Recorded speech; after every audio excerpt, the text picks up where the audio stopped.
Hello, everyone. Welcome to Meaningful Conversations, one of my favorite programs with livinghealthylist.com.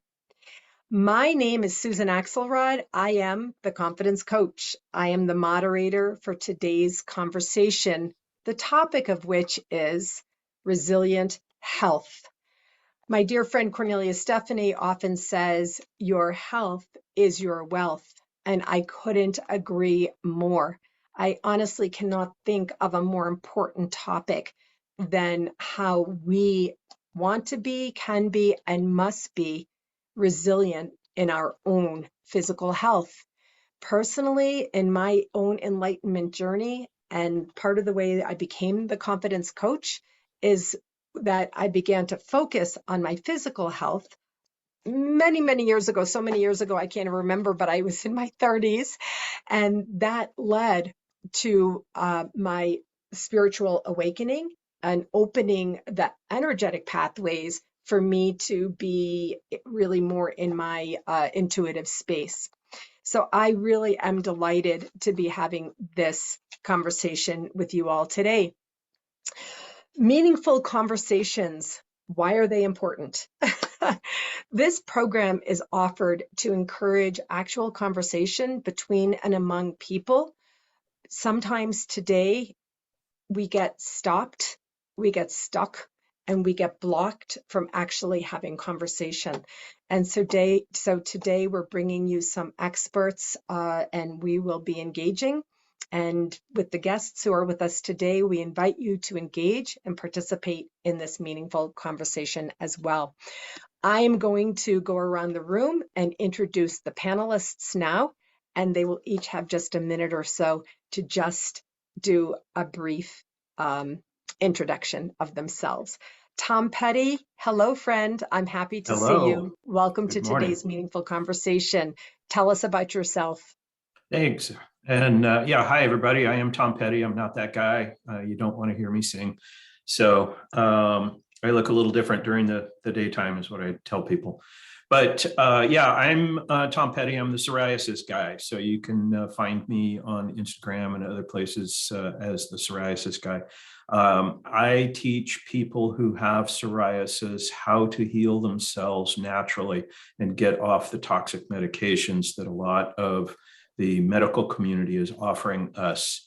And those medications that are being offered to us and are heavily marketed actually make us sick.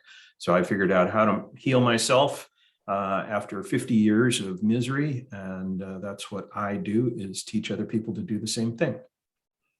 Thank you, Tom. Good to have you. I've personally interviewed you on my platform and my Yeah, podcast, and you know how I feel about the work that you do. I'm glad to have you here.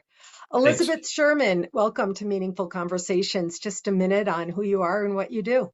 Yeah, thanks for having me. So, my name is Elizabeth Sherman, and I have a podcast called Done with Dieting. And what I do is I work with women in midlife who are done with dieting, but still want to maybe lose some weight. But more important than that, because we're in midlife, most of my clients know that they aren't looking for a six pack. They just want to feel better. They just want to feel like their former younger selves. They want to have the energy. They want to stop having cravings. They want to sleep through the night and just feel energetic again. And so, what I do is I help folks through being able to understand how food, exercise, sleep, and stress impacts how we feel, so that what we can then do is do the things that our body is looking for, as opposed to following a strict set of rules that someone else has dictated to us. So we create our own plan, and that way we are more apt to adhere to it. So that's in a nutshell what I do. Great. You can find me on Facebook or Instagram at eSherman68. Great. I also work with women, in particular, women in the second half of life. So, all about everything you said. Really looking forward to this conversation about resilient health with you as well. Yeah. And now I'm delighted to introduce our third panelist, Sophia Adams. Welcome. Happy to have you here. Just take a minute to say who you are and what you do. Thanks so much. I'm really thankful for this opportunity to share my naturopathic perspective on resilient health. And as a naturopathic doctor, I help people recognize what underlying imbalances or health factors are in their way of being able to reach that resilient health, or be able to provide a variety of holistic recommendations to really help them recognize and be able to provide lifestyle recommendations, homeopathic remedies, and as well as botanical interventions to really help them reach that goal of stimulating their own self-healing mechanisms to be able to reach that balanced and healthy state and well-being. My practice right now is completely virtual, so I'm able to reach a variety of people and educate them all over on ways to really optimize their well-being. And I run my practice here out of my farm in Southeast Iowa. And I love being a part of this group here with Living Healthy List, because I'm able to learn even more aspects of health and really be able to expand my ways on how to be vital. So I really enjoy being part of this group so far. It's so great. Thanks. Good to have you. It's so funny for those of us who are among the experts on Living Healthy List. We have fun learning from each other. Everyone else is kind of ancillary to the conversation. So I'm already excited to be having this conversation with you all today. The topic today is resilient health. And I do want to give each of our panelists a few minutes before we get into conversation, and I am going to be a timekeeper here, to talk about the nature of how you work with your clients, especially as it relates to resilience, bouncing back, doing it again, figuring it out, working it through. And so this is our opportunity for our guests and our viewers to go a little bit deeper with our panelists to understand what they do, how they do it, how resilience comes in, and then we will begin our conversation. So Tom, let's start with you. How does resilience come into, well, I already know the answer to this, so I'm excited to give you the opportunity. You are an example of sheer resilience. So take a few minutes. I'll be the timekeeper to really talk about your work and, how resilience comes into play. Sure. And I also want to echo what Sophia said. She used the word self-healing, and that's what I'm all about. I just turned 60. I've had severe psoriasis all my life, and really had no good results from anything that the medical community offered me. A little bit of history: 10 years ago, my wife got very ill with a mystery illness. They couldn't figure out what it was, but she started having stroke-like symptoms. They thought she had multiple sclerosis. They thought she had brain cancer. They could see lesions in her brain, but they didn't know what was going on with her. And from what they could see, it looked like she was probably not going to survive, because she was getting worse and worse and worse, until one day when she woke up, she was completely paralyzed on her left side. So the spin forward, I started doing a lot of research online, trying to figure out what was going on with her. And I told all the neurologists and all the people that were poking and prodding her that I thought what was going on with her was some sort of an external factor. It was either toxins or it was food. And food, I believed, was what was causing her issues. And the doctors were, oh, no, it can't be food. Absolutely not. But we don't know what it is. We don't know what's going on with her. Ultimately, it took them 3.5 years to diagnose an autoimmune disease that was attacking her brain. I have an autoimmune disease that attacks my skin. So we actually went through a journey where we cleaned up our diet. We kicked the standard American diet, the SAD, to the curb. And Joanne's disease went away.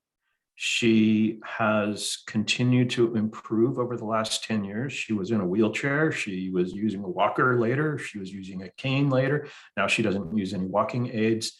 So the resilience here is that food heals. Some foods can make you sick, but food heals. And that's what is something that we are not taught, that we can actually heal ourselves.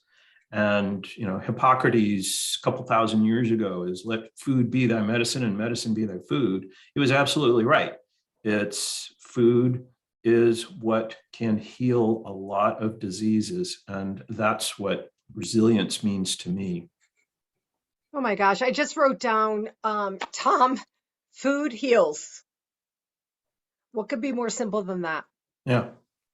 So thank you so much. Blessings on you and your wife and your resilient health journey. And I'm looking forward to your part of this conversation. Mhm. Thank you so much. Good job staying on time. Elizabeth, let's go to you. Yeah. So whenever I think about resilience, I really think about failure, which seems to be the polar opposite, right?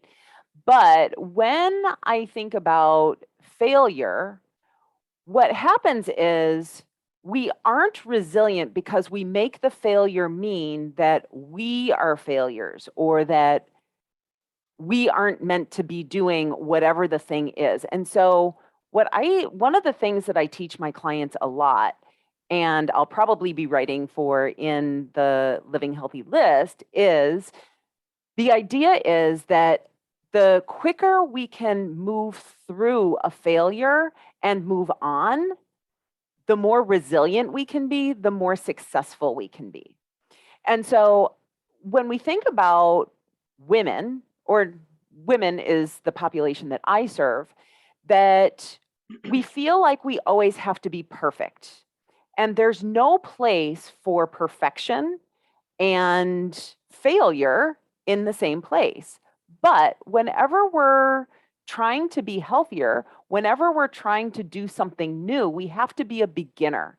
And when we're a beginner, that ensures that we are going to make mistakes.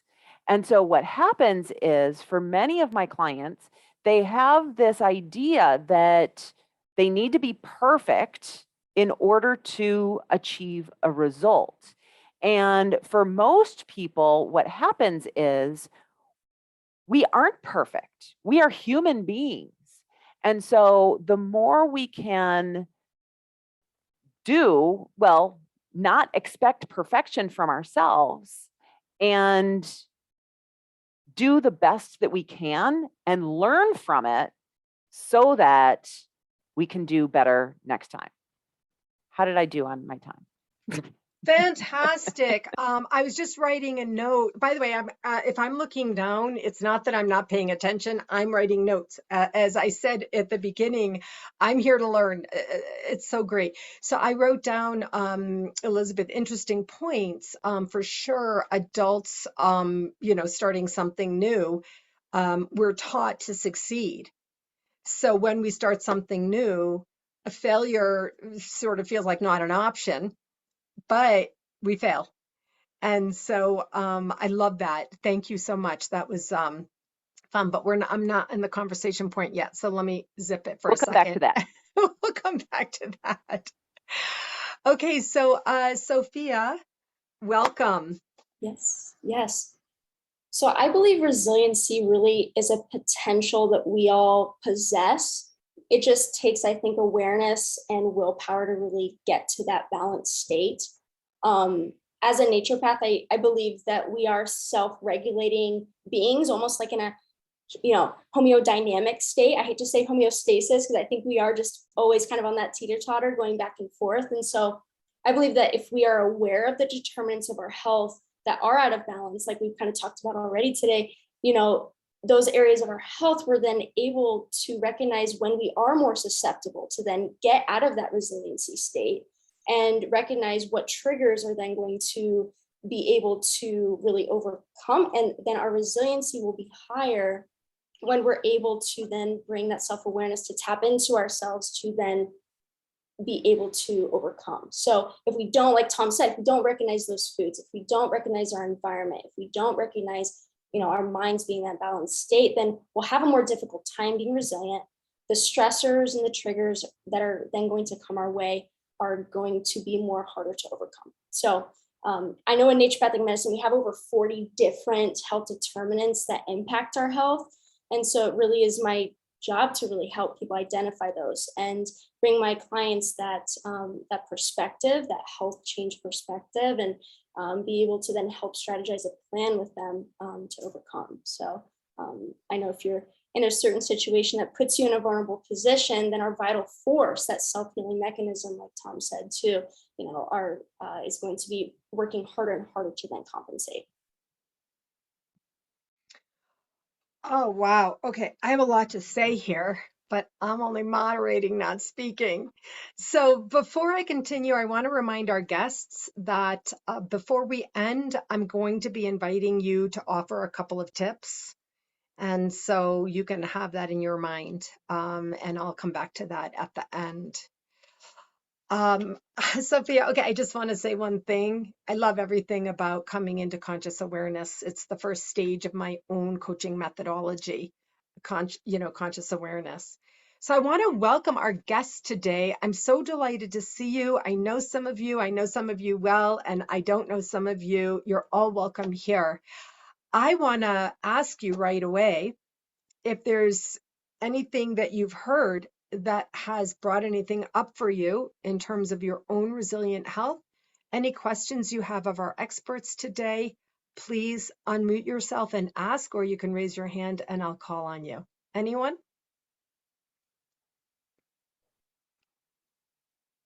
All right. In that case, I have something to say. I have things to ask. To all of our panelists, I guess I want to say that there's so much, I just mentioned it to Sophia, there's so much about this that stems in being in the awareness. Tom, through the difficulty and deficit that you experienced with your wife in particular, but then you had your own positive outcomes, you came to awareness about the use of food. So the idea of resilience there, food heals, I just want to ask you to speak to this a little bit, that, how do you, the play on being in the awareness of the use of food in healing, talk a little bit about this, your growing awareness of that.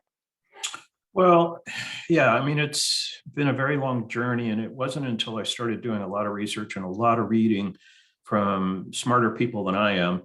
But, I never really paid that much attention to what I ate. I tried to eat a salad and tried to eat reasonably healthy, but never really thought about it. But when those of us that have psoriasis, there's 8 million of us in the country. It's a very visible, it's a very ugly disease. And most of us who have it are ashamed. We feel at its mercy because we get terrible flare-ups that we don't know where they come from. We don't know why it's happening. We don't know how long they're going to last. And, is it ever going to get better?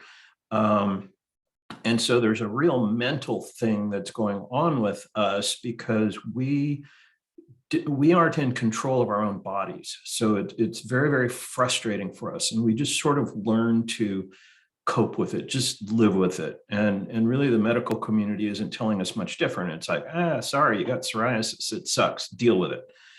We don't have answers for it. So to feel that we can have control over that and to be resilient about it is something that just doesn't even come up. So when I finally had that aha, and then with my wife too, it's like when we cleaned up our diet, she got better, but suddenly I got better.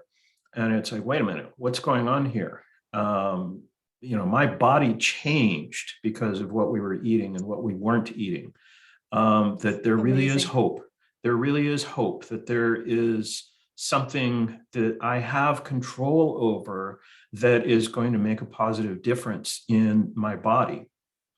I wrote down a few notes here, and that is sometimes resilience comes from research, and Mhm. also to feel you can have control, especially when it comes to your health, can also lead to resilience. Elizabeth or Sophia, do you have anything to?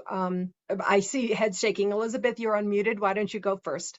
Yeah, so a lot of what Tom said actually resonated with me a lot, because I think that similarly, women in midlife going through perimenopause and menopause are not given a lot of support around their symptoms. And we're told by our doctors to put up or shut up, that there isn't really a lot that you can do about it, or take this medication.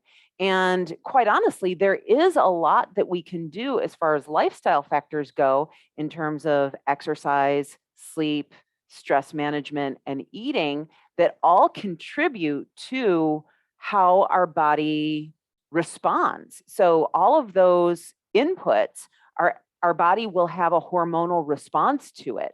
And so what happens is, though, so many of us have been living in this world of diet culture, where we're taught that we should not pay attention to our bodies.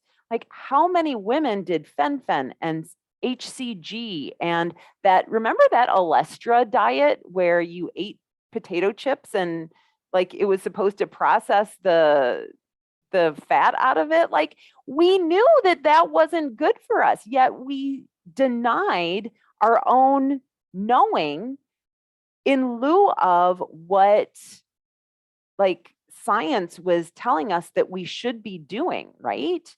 And I think that one of, going back to awareness, Susan, you were talking about it, and Sophia as well, that awareness is so important. And so one of the things that we really want to do is we want to start paying attention to, how does food make me feel? How, when I eat this thing, what happens? When I exercise this way, what happens? When I get good enough sleep, what are the implications of that? And so we can really start to see how all of those different lifestyle behaviors that we make influences our health. Yeah, and influences our resilience, the resilient ability to come back, do it again, do it over. Tom, as I said, I've interviewed him. I know a pretty deep level of his story, decades, like literally decades of life. Sophia, the whole idea of the 40 different health determinants to identify, it seems like we're beginning to touch on some of these here, yes? You're Yes, mute. Yeah. absolutely. Yeah, the food has been mentioned, the movement, the sleep, light is a big one too, our posture, even our inborn determinants, things that we were born with, those also make us more susceptible to being less vulnerable or be able to be more resilient. There's, oh gosh, there's just, yes, there's so many. When it comes to our water intake, hydration as well is a big one. When it comes to influencing our movement, influencing our immune system, influencing lymphatics, influencing cardiovascular system. I mean, just that determinant right there could play a role in so many avenues. And so to disregard, Elizabeth, you mentioned too, the signs and symptoms were actually, modern medicine is trying to suppress them so we don't recognize them. And I am a big proponent on what is going on right now. What are your symptoms? What are your signs? Those keynotes really help me be able to identify what botanicals or what homeopathic remedies would even be essential to be able to balance out the frequency in the body and be able to hopefully get us towards leaning towards a more health curve, right? Heading into that transition to lead more into a more healthy lifestyle. And again, our lifestyle is the biggest thing. I think that 80% of our things really can be changed and impacted with lifestyle. And it's just these supplemental things are in addition to what we're already doing. I really, truly am a living, breathing example of this. I was a type A. I was 25 pounds or more heavier than I am now. God gave me, and my parents' genes gave me a good structure, as I say it. And so I'm blessed in that way. I was never, you know, I was big for me. I was sedentary. Denise mentioned potato chips. I'd be on the couch eating a bag of chips still, but now I work out more. Now my body movement, now I'm aware of my intake. Now I'm aware of the signs and symptoms of which Sophia just spoke. And so I really truly am like a living, breathing example. I guess I never thought of it this way before, of resilient health.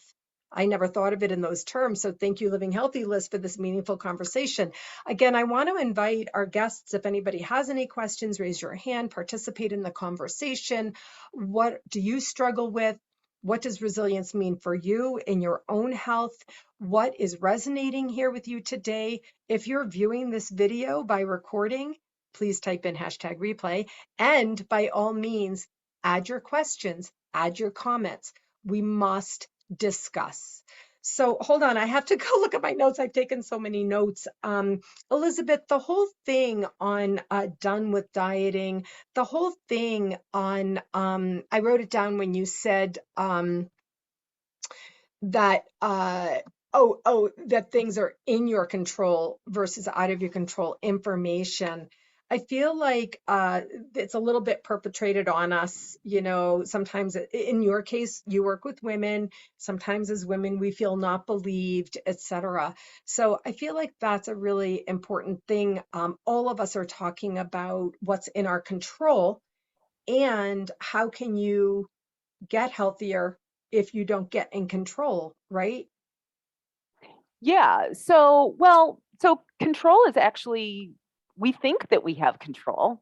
So when there's a diagram called locus of control, right? There are things that we don't care about that happen in the world that that aren't within our control. And then there are things that we care about that we don't have control over.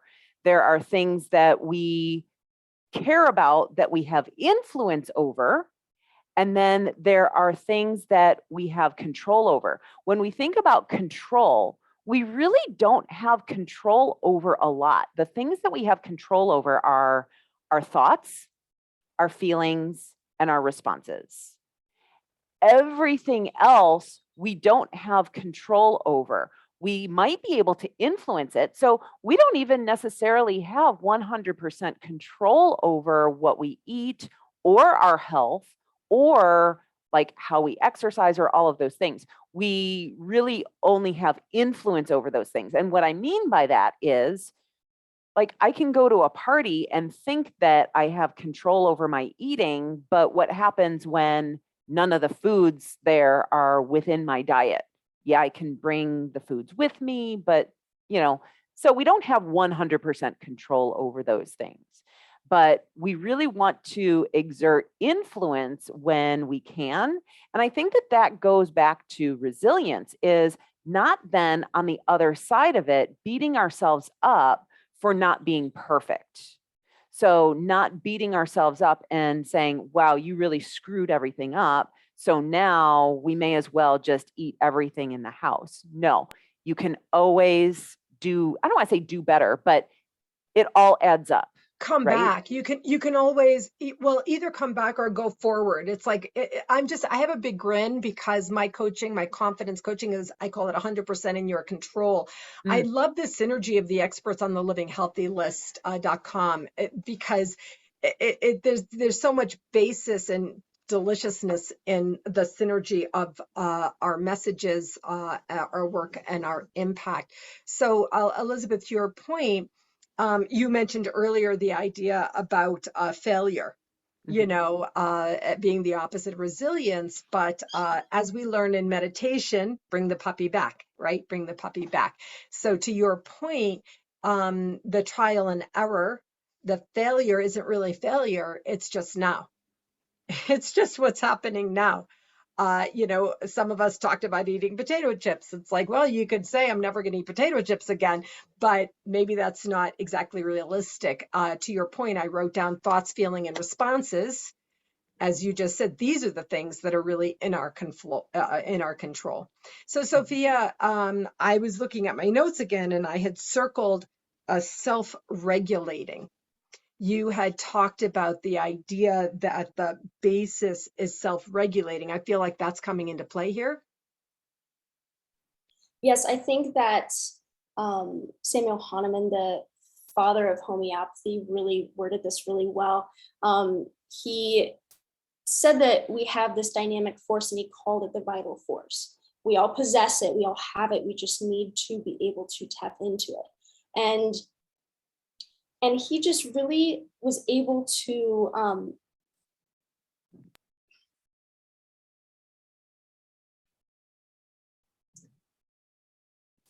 this self-regulating force that we have, it all comes down to being able to recognize, be able to feed ourselves, be able to feed ourselves mentally as well, having the people in our lives being able to impact also, having those social circles, having nature.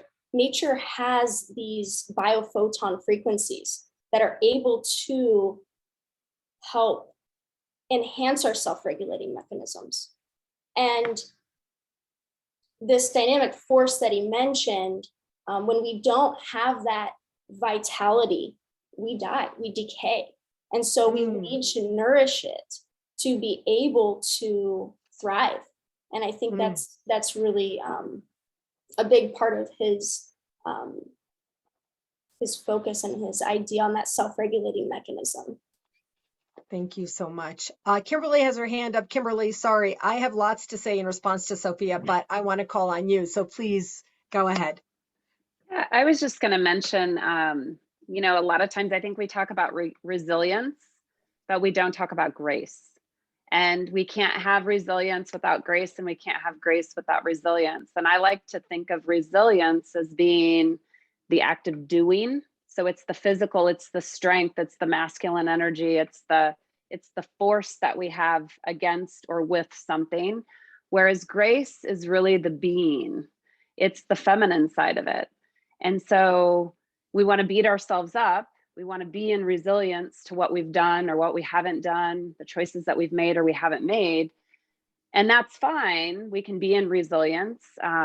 We can do it. We can achieve it. But we also have to have the grace of the other side of that, and accepting and being in the place that we are sometimes, because you know, as we talk about all of this, there's a lesson in all of it. And choosing the perspective and what that lesson looks like, that's where that awareness comes in. So here I am. Here's where I've gotten to in my life through, you know, a list of choices, or maybe, you know, conscious choices sometimes, and sometimes unconscious choices. And we can be resentful and hateful of those choices, or we can accept the choices that we've made and then make the choice to move forward in a different way. And to me, that's that we're being resilient and making those decisions. We're making a conscious choice, but then we also give ourselves grace for the things that don't necessarily work out in the way that we plan, because life is always uncertain. So that was all I was going to add. That's beautiful. Luann, hold on one second. I'll call on you. Kimberly, thank you so much. To everyone watching this video, I invite you to replay that. So Kimberly, my first book is titled Your Job is to Be. And the first shirt I created in my new merchandise shop, it says Your Job is to Be. I love everything about Grace. I love everything about the way you've shared with us. Thank you so much. Luann, hi. Hi. Thank you, Kimberly. That was beautiful. I love that as well. And I wanted to drive the point home based on a discussion I had with a young physician who attended one of my weekend retreats. And we were talking about the word resilience. And she has a very negative connotation to resilience, in essence that what in her experience in the medical arena, that resilience was about toughing it through, like buck up, little camper, and you got to do this no matter what, and that they abuse the human beings based on using that word resilience. So in her experience, what she said actually was the word resilience has been bastardized. And I was like, whoa, or demonized. And I'm like, whoa, talk to me more about that. And so that grace is exactly it, right? That grace is exactly the combination with the conversation of resilience that is so important, so people don't just bury the struggle underneath the word resilience and get sicker because of it. What this woman, to the extreme that this woman noticed, is that 6 women in the emergency room that they worked in all miscarried babies in a short period of time because they weren't taking care of their bodies, because they were pressured to be resilient. So that grace has to be there to be a piece of this, in my opinion. Pressured to be resilient. This is a meaningful conversation for me because I don't think of resilience as being pressured. I think of it as keeping going in a good way. So that's very interesting, Luann. And I always, and I've said this before on one of our conversations this year, is that I've always looked at the word as resilience. Resilience yourself. Take a step back, sit with what's going on, digest it, respond to it, cry, whatever you need to do, but come back to center, and you'll much more likely be able to look at the situation with a better perspective from that place of center. So resilience is how I like to look at the word. Interesting. As regards our health, the basis of this conversation today, very interesting points being made here. I'm frantically typing notes to keep up with our conversation. Tom, what are your thoughts? What responses do you have to any of this? Yeah, so kind of going back to what Elizabeth said, the locus of your control and what we have control over in our lives. I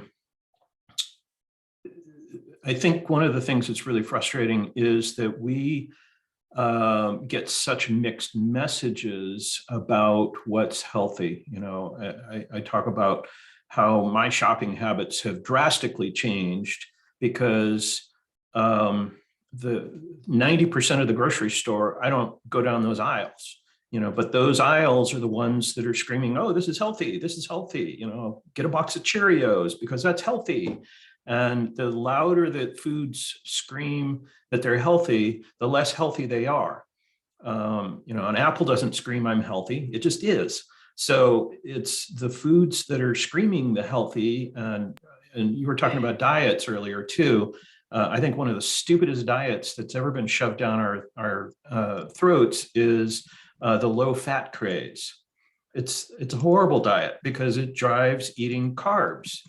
And so, yeah, and then you just typed in, you know, no brown foods. That's what I talk about with psoriasis is stop eating the brown foods, you know, the pastas and the breads and, you know, all of that stuff that's brown sodas, all of those kinds of things aren't healthy for us. So we have control, but we're also being fed these mixed messages about what's healthy, what we should be doing. And we're not being educated on what we really should do to self-heal, self-regulate, as Sophia was saying. Interesting. So interesting. I feel like I want to make you a graphic, Tom, that says an apple doesn't scream I'm healthy. It just is. Sophia. Yeah, I just kind of wanted to elaborate on that. Well, not on the apple part, but on what Tom just said. Yeah. It really makes it as though we really have to be individualized too with our diets. We can't just say a diet, this one works for everyone. We really do have to pick and choose what is the best. And so, you know, every person is unique and we have to honor that with our food too. Yeah, I just started to write down what you said. That, I mean, Elizabeth, that must be the basis of, everything you do as well. Every person is, oh, I wrote it down. I didn't post it yet. To be individualized for our diet, but that's a small d. I might say for our intake, right? Yeah. So like Sophia said, there's no one diet that's right for everybody. It's just a matter of figuring out the diet with a small d. Diet with a big D is a prescribed diet, right? Diet with a small d is just the foods that make up what I eat on a regular basis. And so, yeah, like one of the things that women always come to me about is like, can I eat this? Or is this good? Like, instead of pasta, can I eat chickpea pasta? And it's like, I don't know, like try it, see how you feel. And if it works, great. I'm not the boss of you. I'm, your coach, I'm your friend. I will walk with you in this process, but I'm not going to tell you no. Yeah. That's Yeah, awesome. Go ahead, Tom. Yeah, sorry to interrupt. And that's part of what I teach too, is that you have to have a food log. You have to write down anything that goes into your mouth, and you have to monitor it because it's, what works for me may not work for somebody else.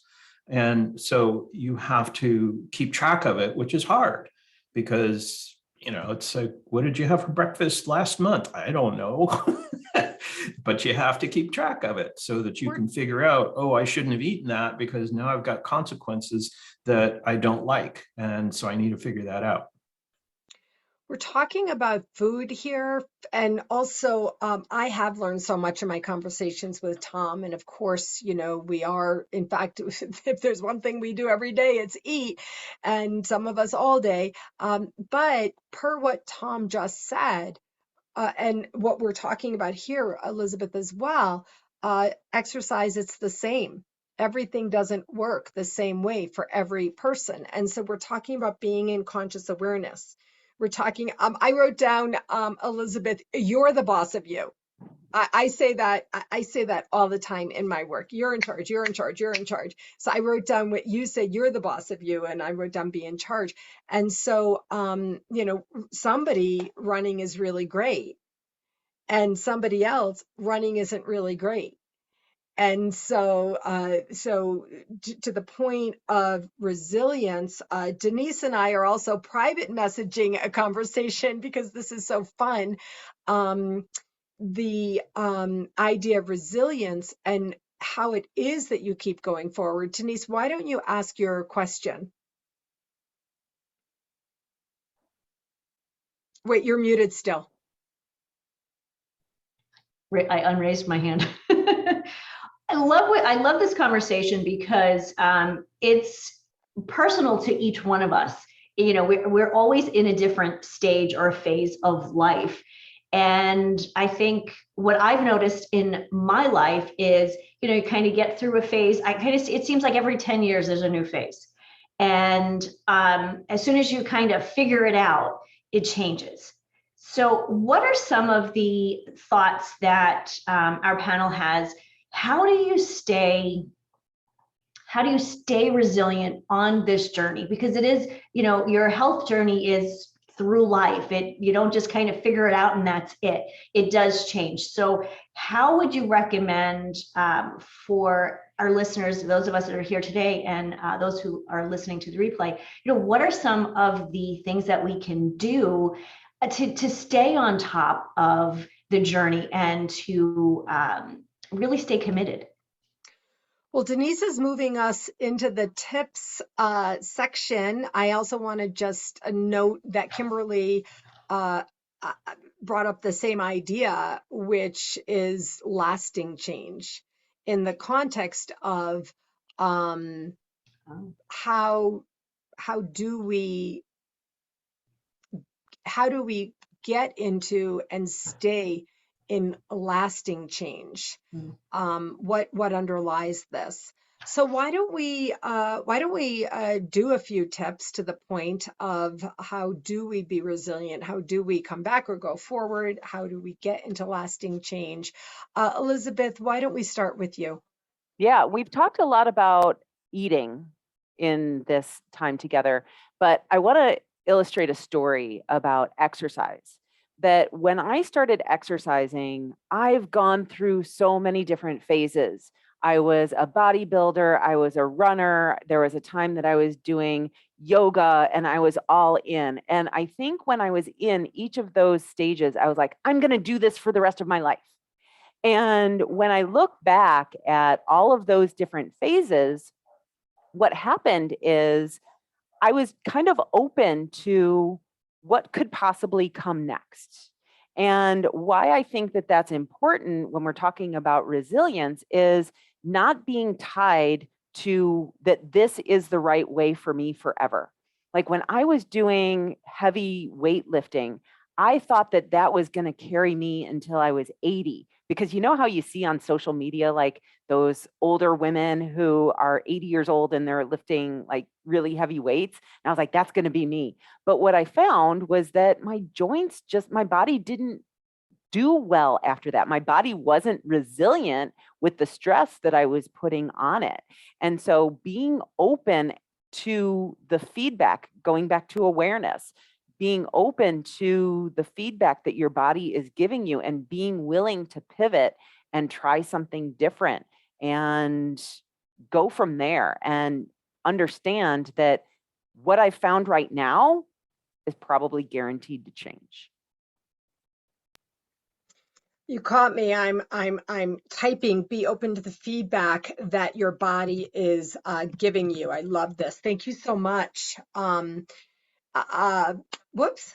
Sorry. Thank you so much. I was on the same exercise situation that you're on. So, Sophia, what about you? What are a few tips that you might offer? Yeah, absolutely. I think creating a goal, number one, like what is your goal at this point in your life? What's your goal 5 years from now, 10 years from now? Each one is going to have its own needs, its own people that need to help, its own, creating a goal is going to really stimulate your sights and your focus and the perspective that you want to have. And so I think creating a goal, short-term and long-term, is going to really be able to, it's going to modify throughout your life. And so, grandkids come about, right? So perspectives change, and or school, right? School is coming about around the corner, in August here. And so you're going to have a different needs and wants. And so I think creating a goal for every season is excellent, as well as every year and long-term too. I do love this tip because so many clients find me and they don't feel confident in the goals that they've set, but they haven't revisited them. And so often we set goals, we don't achieve them. But if you stay current in your goal setting and goal attainment, and I talk about the vision that you see, that you can envision. In the beginning, for me, honestly, to your point, Sophia, my goal was just getting into a gym. I wanted to get off anxiety medication. And then my doctor said, if you want to get off medication, go to a gym. So I wasn't like Elizabeth, lifting weights, like I was just like, get into a gym, get on a treadmill. So I love this idea of setting goals at the short term and long term. Denise, did you have a question? Just wanted to add to that because, other than, weight loss goals, I think when it comes to our health and wellness, that's one of the last things that we think about setting a goal for. We set a goal for, we want to go on vacation. We want to have X amount of money. We want X, this type of success, this type of business. And setting goals for your health and wellness, if you don't have those, none of those other things can actually fall into place. So I appreciate, Sophia, that setting goals that you mentioned, like setting these goals first, really is essential to making the other goals successful as well. And to the point of resilience, sometimes it takes resilience to stick to our goals. Tom, what's on your mind? What tip might you share to be in this resilient place with regard to your health? Sure. And we're talking about goals. And earlier at the beginning, we were joking about, well, I'm never going to eat potato chips for the rest of my life, as a goal. I think it's important to have micro goals. Set a goal that I'm not going to eat potato chips today. I'm not going to worry about tomorrow, but today I'm not going to eat potato chips. Today I'm going to eat whatever it is that I'm going to eat.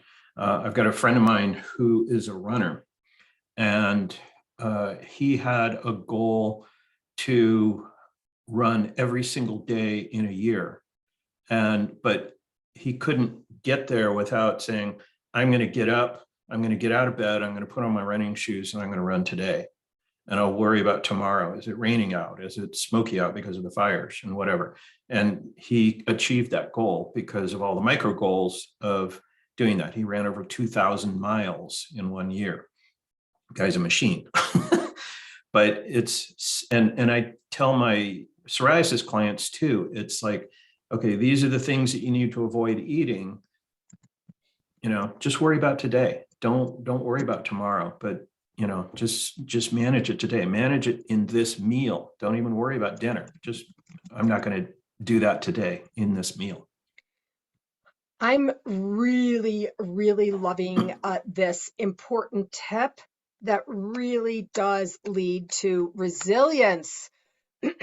I have been using this tip for so many years, decades really, where I gave myself permission to have small things matter. So Tom's a friend or client, whatever you said, who wants to run every day, getting out of bed, lacing up sneakers is on the way to the greater thing.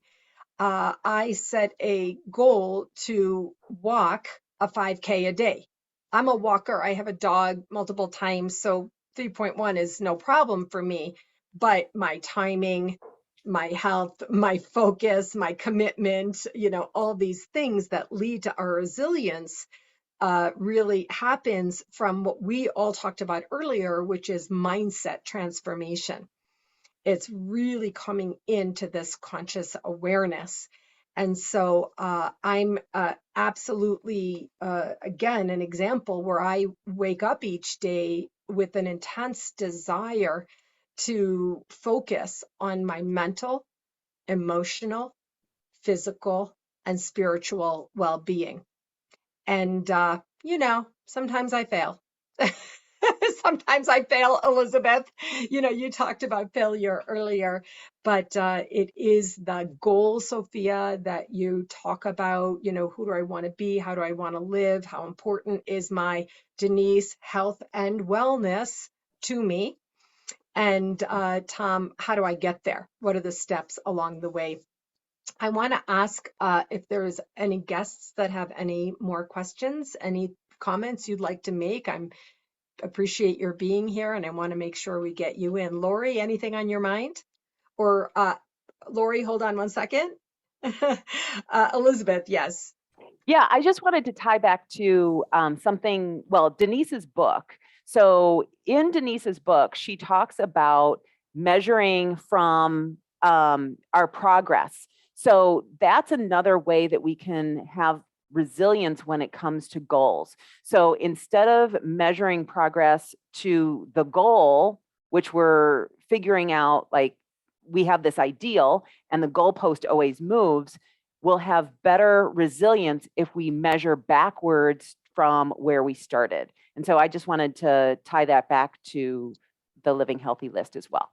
Nice. Good one, Elizabeth. Lori, what's on your mind? Great conversation. I've been taking a lot of notes and enjoying all of it.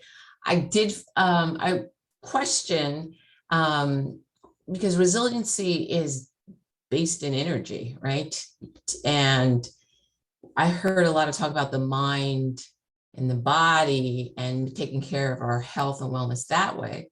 But if we consider the fact that we are energy, and resiliency has a lot to do with how we feel, and how we feel is then determined and expressed through our emotions.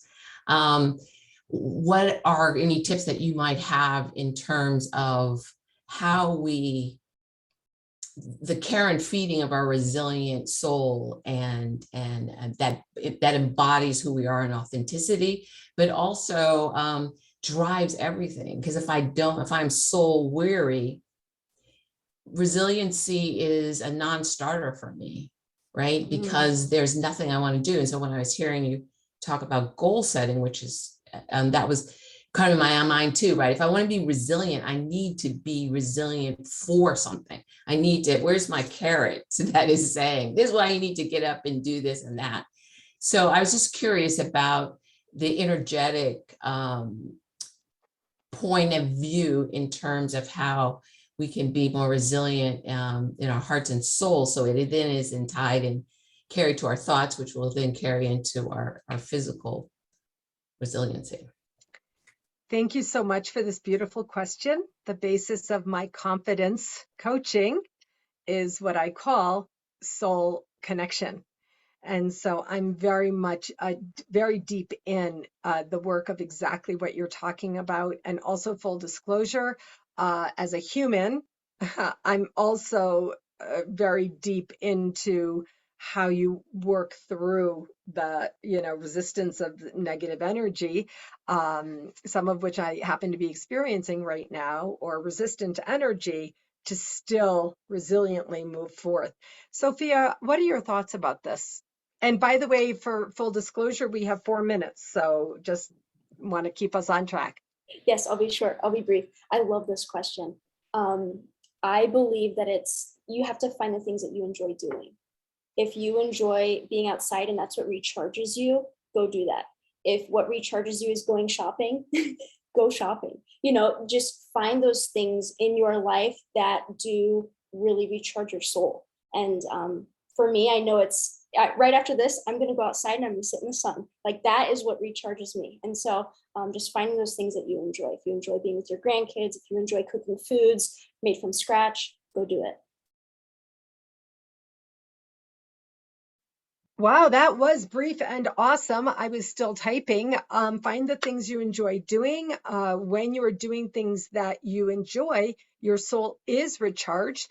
How much do I love that Sophia just gave us permission for shopping to be one of those things, right? That was awesome, because when we feel better, right, our soul rises, and we can rise to, Lori, those things that we do want to do. I'm totally a sun person as well, Sophia. Being out in nature, Lori, I don't even know what to call it, the secret, the foundation, nature serves the soul and nature soothes the soul. I didn't know that in my early years, but it's been shown and proven to me over and over. So that's another place to start. Friends, we are just about at the end of our meaningful conversation. I want to thank everyone so much for being here today.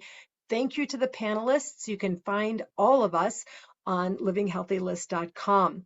I want to let you know that we have an upcoming health and wellness Q&A Friday, July 15th at noon Central. This is such an important conversation with Dr. Sheila Craig-Whiteman, who is a pelvic health specialist and coach. I also know Dr. Sheila. This is amazing stuff. I want to invite you to let all the women in your experience know about this very, very important and vital conversation. So Tom also just shared a resource with us, the 5-second rule.